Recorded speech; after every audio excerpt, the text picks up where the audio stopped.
Pourquoi aussi nous sommes de plus en plus malades? Pourquoi il y a de plus en plus de cancers, de maladies cardiovasculaires, d'obésité, etc. Mais il y a aussi beaucoup d'autres problèmes. Les problèmes ORL. Hein? Tout ce qui est de l'ordre pour les enfants qui ont tous le rhume, c'est hallucinant. Des angines, des otites, toujours éternuées, etc. Mais on sait très bien qu'il y a un lien réel, même l'asthme, les maladies de peau, l'eczéma, etc. Les naturopathes le savent aujourd'hui. Cessez les produits laitiers, mais essayez. Ne croyez pas sur parole. Arrêtez pendant 4-5 mois, totalement. Constatez ce qui se passe dans votre corps. Aujourd'hui, on sait très bien que le calcium d'origine animale est assimilable à 30% par nos organismes humains, alors que le calcium végétal est assimilable à 70-80%. Tout le calcium se retrouve dans les légumes à feuilles vertes, dans les fruits, etc. Le calcium, il y en a partout. C'est hallucinant de croire qu'on doit aller prendre le calcium dans le lait de vache. C'est une connerie monumentale. C'est les pays qui boivent le plus de lait, qui mangent le plus de fromage, qui ont le plus grand taux d'ostéoporose et de fractures, qui ont les os les plus fragiles. Qu'est-ce qui se passe? Les produits laitiers sont très acides. L'acidité, c'est-à-dire le taux de pH, potentiel hydrogène dans le corps. En gros, nous, on est plutôt alcalin, basique.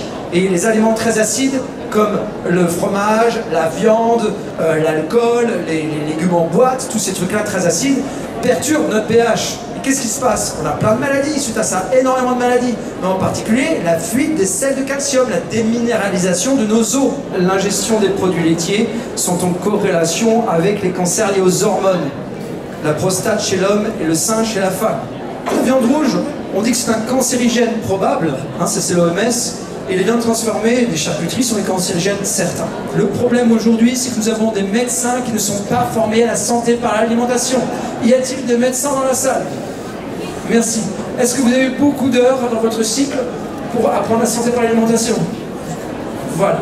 Donc, alors, il y a des gens qui se forment, qui vont voir des conférences, qui travaillent avec des naturopathes, qui vont chercher. Tous les médecins ne sont pas ignorants, mais demandez à votre médecin, avant qu'il vous conseille des produits laitiers, ce qu'il a eu comme formation exactement en nutrition, en alimentation, en santé par l'alimentation. Parce que je vous rappellerai que vous signez le serment d'Hippocrate.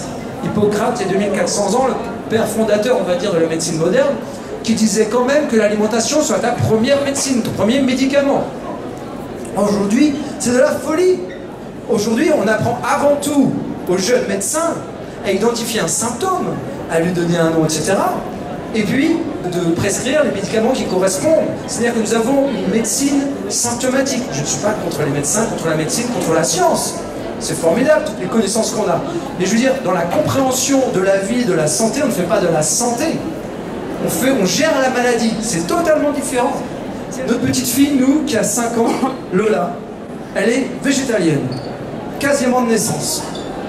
Elle est en avance dans tous les domaines. Les analyses de sang sont parfaites. Elle a déjà tombé ses dents l'année dernière avec des belles incisives qu'on repoussait. Elle ne mange jamais de viande, jamais de laitage, jamais de poisson. Elle mange beaucoup de fruits, beaucoup de légumes crus. On n'a pas de micro-ondes, on ne fait pas exploser nos aliments sur la poêle pour transformer ces sucres naturels en mauvais sucres. On fait très attention à tout et on mange cru au maximum. Elle pète de vie. Depuis qu'elle est née, elle n'a jamais eu un antibiotique de sa vie.